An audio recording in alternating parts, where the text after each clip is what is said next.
పైన కనిపిస్తున్న వీడియోలో హెల్మెట్ వాడకపోయినా పోలీసులు అడగడానికి లేదు. మీరు 15 కిలోమీటర్ల దూరంలో మీ గ్రామానికి లేదా మున్సిపల్ పరిధిలో హెల్మెట్ అడగడానికి లేదు అని ఒక వీడియో స్క్రోల్ చేస్తున్నారు. అది ఫేక్ అండి. అది ఎప్పటి నుంచో స్క్రోల్ చేస్తున్నారో దాని మీద ఒక డేటు లేదు, ఒక చట్టము లేదు, ఒక ఆర్డర్ కాపీ లేదు, ఏమీ లేదు. అలాంటివి ఎప్పుడు కూడా స్క్రోల్ చేయకండి. స్క్రోల్ చేయడం వల్ల మీరే లేనిపోని ఇబ్బందులు పడతారు. దానికి ఇప్పుడు హెల్మెట్ కోసం చెప్తున్నానండి. ఎంబీ యాక్ట్ 129 సెక్షన్ ప్రకారము ఖచ్చితంగా ప్రతి ఒక్కరు కూడా పైలట్ డ్రైవర్ అంటే వెనక్కున్న డ్రైవర్ కూడా హెల్మెట్ వాడాలి ఆ చట్టం ప్రకారం. అలాగే 4 సంవత్సరాలు అబోవ్ ఎవరైతే బాబు గాని, పాప గాని హెల్మెట్ వాడాలి.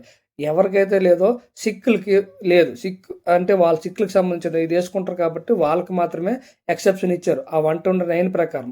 అలాగే వాళ్ళు 129 ప్రకారం ఎవరైతే హెల్మెట్ ధరించారో వాళ్ళు ఎంబీ యాక్ట్ 194 ప్రకారము ₹1000 ఫైన్ అనేది కట్టాలి. ఇంకొక విషయం ఏంటంటే 3 నెలలు అనేది లైసెన్స్ కూడా సస్పెండ్ చేయడానికి కూడా అవకాశం ఉంది. ఓకేనా? ఇది మీకు అర్థమవుతుంది కదా! అయితే ఇదెందుకొచ్చింది? ఇంత స్ట్రిక్ట్ రూల్స్ ఎందుకొచ్చినాయంటే 2014లో ఎస్. రాజశేఖరన్ అనే డాక్టర్ గారు మన భారతదేశంలో ఈ యాక్సిడెంట్లు ఎక్కువైపోయి, రోడ్డు ప్రమాదాలు ఎక్కువ జరిగిపోవడం వల్ల, ట్రాఫిక్ చట్టాలు కొంచెం బలహీనంగా ఉండి, ఈ ఏదైతే ఇంప్లిమెంటేషన్ లేదో అప్పుడు ఆయన ఏం చేశారంటే పిల్లి వేశారు. మన కోసం పిల్లి వేసినప్పుడు ఏం జరిగిందంటే ఎంవీ యాక్ట్ అనేది అమెండ్మెంట్ చేసి రూల్స్‌ని స్ట్రిక్ట్ చేశారు. అప్పుడు నుంచి ఆ టైంలోనే ఈ సాగర్ కుమార్ జైన్ అనే అతను మధ్యప్రదేశ్‌లో ఫైల్ చేశాడు. ఆయనకి తలవేడెక్కిపోతుంది, ఇన్‌కన్వీనియన్స్‌గా ఉంది హెల్మెట్ వాడడం అని.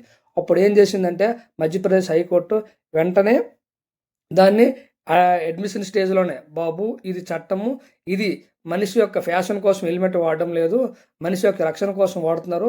కాబట్టి ఈ చట్టాన్ని అందరూ కూడా ఇంప్లిమెంటేషన్ చేసి ట్రాఫిక్ రూల్స్ పాటించండి అని అప్పుడు ఖచ్చితంగా కోర్టు చెప్పింది. కానీ అదే దాన్ని వీళ్ళేం చేస్తున్నారంటే ఫేక్‌గా సర్క్యులేట్ చేస్తున్నారు. కాబట్టి ఏంటంటే ప్రతి ఒక్కరు కూడా విషయాన్ని తెలుసుకోండి.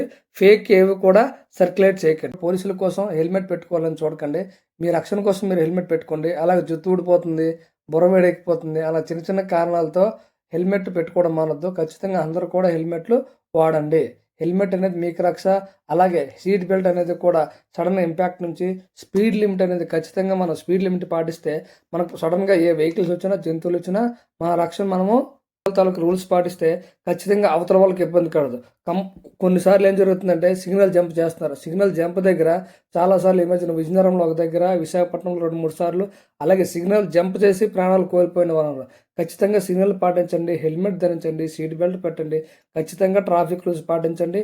ఎదుటి వాళ్ళకి ఇబ్బంది కలగకుండా చూసుకోండి, మీరు ఇబ్బంది పడకండి.